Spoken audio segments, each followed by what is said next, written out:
beloved Boss Mike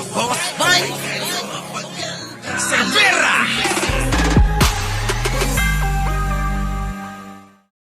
Eto na mga kababayan ko, nako, ewan ko ba ito? Ubusan na ng lahi ito. Sunod na natin, pasok. 6 na linggo na ang giyera ng US at Israel laban sa Iran. At habang pinadadapa nito ang ekonomiya ng mundo, wala sa mga sangkot ang may balak sumuko. Narito. Ito ang masakit mga kababayan eh. Walang may gustong sumuko. Ayaw sumuko ng Amerika, ayaw sumuko ng Iran, ayaw ding magpadaig ng Israel, mga kababayan. Anong gagawin nila? Mag-ubusan na lang ng lahi sila dyan. Hanggang dapat bilisan na nila, no?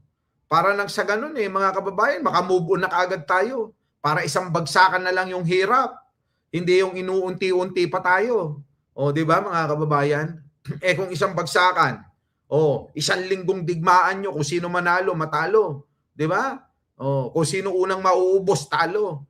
Edi tapos na. Tapos panibago, ayusin, kumpunihin kaysa yung inuutay-utay tayo. Nahihirapan na yung buong mundo eh. Huwag niyong iisipin na ang mga Pilipino lang ang nahihirapan sa nangyayaring digmaan. Hindi ho tayo. Ginagawa niyo pang dahilan yung maaga na pagdideklara ng itong krisis sa enerhiya ni Pangulong Bongbong Marcos. Hindi nyo alam, matalino yung mama. Maagap lang. Tandaan nyo, daig ng maagap ang masikap. Kaya ho ang Pangulo, inagapan na. Tingnan ninyo, hindi tayo nagaya sa Cuba. Tayo ngayon, lahat may kuryente, may aircon pa rin, nakakaandar pa rin yung sasakyan. Ganun talaga. Mahal. Kasi nga ho, yung nangyayaring gera. Hindi lang ho dito sa Pilipinas, mahal ang gasolina. Tandaan nyo yan, hindi lang ho dito sa Pilipinas. Kahapon ho, sa Manila, 130 ang diesel eh. Mga kababayan ang full tank, kulang-kulang 8,000 Ngayon, pag-ikot lang namin, mula dito sa Manila, punta ng ng Sampabian, Pangasinan, tapos pumunta ng La Union, pumunta ng Subic. Mga kababayan, ubos na. Kita nyo, mga kababayan ko. Samantalang dati 2,000 natin, meron pang natitira kahit papano. Ngayon ho, mga kababayan, 8,000 wala pa natitira. Anong gusto nyo? Sisihin natin ang gobyerno? Gobyerno ba ang may kasalanan nito? Hindi ho. Ang may kasalanan, yung pong gera na nangyayari diyan po sa may Middle East, yung gera ng Iran at saka Amerika at saka Israel. Yun po ang dapat ninyong sisihin. Mga boboy, mga tangang DDS, porque sinabi ng mga kulto ni Duterte na dahil daw kasalanan daw ni Pangulong Bongbong dahil tamad daw. Kita nyo, pinaniniwalaan na naman nila. Ganon katanga yung mga yan. Dapat nyo ba sisihin? Hindi. Mga kababayan, wala kayong dapat sisihin. Kundi yung mga nandoon, wala kayong dapat sisihin dito sa bansa natin dahil ang gobyerno natin ginagawa ang lahat ng kaparaanan, ginagawa ang lahat ng pwedeng ikabuti, ginagawa ang lahat para hindi tayo mawalan ng kuryente, mawalan ng tubig sa ating mga tahanan. Makakaandar pa rin yung mga sasakyan. Yun nga lang, medyo mahal. Nasa inyo na yan. Kung gusto nyong i-avail yung pong gasolina o diesel, talagang ganun eh. Di ba? Mahirap talaga kumuha eh. Kaya nga ho mga kababayan, maraming mga gasolinahan na hindi makapag-provide o hindi rin makabili. Anong ginagawa nila? Di nagsasara na lang. Katulad sa may Davao, 16 na gasolinahan yung nagsara dahil nga po sa kakulangan ng gasolina at diesel sa Davao City. Taliwas sa sinasabi ng mga kulto ni Duterte na meron daw silang deliver galing ng Brunei at galing ng Russia. Di ba? At galing ng Nigeria. Ganun ho yung mga press release ng mga tatanga-tanga eh. Meron daw sila. Sabi ko naman, baka galing yan sa panawagan ni Sara na tinawagan niya na yung mga ET para mag-deliver ng gasolina sa kanila. Ewan ko. Sige tuloy, ano na nangyari? Pasok! ayaw magsitigil, ayaw magpaawat, okay, mag-ubusan na kayo ng lahi. Oh. Ang Agenda Weekend Report ni Laika Cuevas.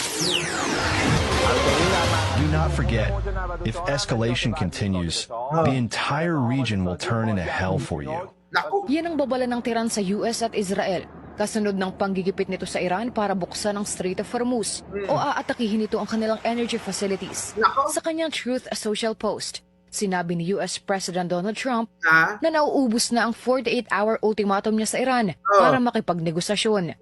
Bago kasi ito, pinabagsak ng Tehran ng isang US fighter jet at Nako. nag-alok pa ng pabuya ang Iranian government sa makakahanap ng piloto nito. Naku. توجه بفرمایید. If you capture and hand over a pilot or pilots of the enemy alive to the law enforcement and military forces, you will receive a valuable reward and prize. Naku. Pero sa huling impormasyon, May premyo mga kababayan siya makakahanap at makakatagpo at makakapagsuko doon po sa piloto ng isang jet fighter ng Amerika. Grabe, no, mga kababayan ko. Tindi. ayon mismo kay Trump, safe and sound na raw ang nawawalang crew. Patunay niya na hindi nila aabandonahin ang kanilang mga sundalo at isa ito sa mga pagkakataon na dapat ipagmalaki ng Estados Unidos. Yaw. Para sa Agenda Weekend, Laika Cuevas. Gano'n naman talaga, di ba? Sa mga sundalo, wala dapat iwanan. Kahit nga tad na ho ng bala, kailangan mo pa rin na bitbitin yung kasama mo. Maging kapalit yung iyong sariling buhay, di po ba? Ganon, hanggat hindi namamatay, hindi po pwedeng iwan. Ganon, kahit nga hubang kayo, hindi ho pwedeng iwan eh. Di ba? O ngayon, eto na ho, ano ba punto natin dito mga kababayan ko? Ang punto natin dito, kayong mga DDS, abay tigil-tigil nyo na yung pagpapakalat ng fake news patungkol dito sa mga resulta ng nangyayaring gera dyan po sa Middle East. Dahil wala po tayong kinalaman. Kung ano man yung mga produkto na nanggagaling sa kanila, normal lang ho na tumaas talaga. Kaya kung kayo, ayaw nyo maggasolina, may sasakyan kayo, ayaw nyo maggasolina dahil mahal, di mag-commute kayo o kaya magbisikleta kayo. Huwag nyo susundi si Sarah na sa panahon ngayong krisis, huwag kayo magbisikleta. Kabubuhan niya yun. Huwag nyo susundin nyo, bakas pati yun, sundin nyo pa. O kayong mga DDS, dahil kapag kasi sinabi ni Sarah, sinusunod nyo, di ba? O, di ba sabi niya, huwag kayong magbisikleta. Naku, Diyos ko po, mahabagin. Huwag nyong susundin yung kabubuhan yun. O kung walang pang gasolina, magbisikleta. Kung malapit naman yung pinapasukan, maglakad na lang. At least na exercise ka pa. O, ganon. Di ba? Para makatipid, isang biyahe nyo na lang kung kayo'y pamilya, nalalabas, may pupuntahan, pumapasok sa mga opisina. Huwag na kayong magkanya-kanya ng mga sasakyan. Isang sasakyan na lang kayo. Marami yung kaparaanan para makatipid eh. Di ba ba? Maraming kaparaanan. Yun po yung mga kababayan ko. Di ba? Wala. Kahit anong gawin natin, kahit maghuhubad tayo, kahit na magliliyad tayo rito, hindi ho mapapababa pa ang presyo ng gasolina ng gobyerno. Yun po yung katotohanan po rito.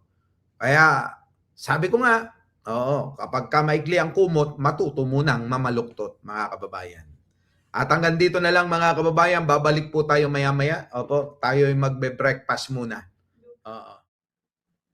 Our beloved Boss Mike Cervera.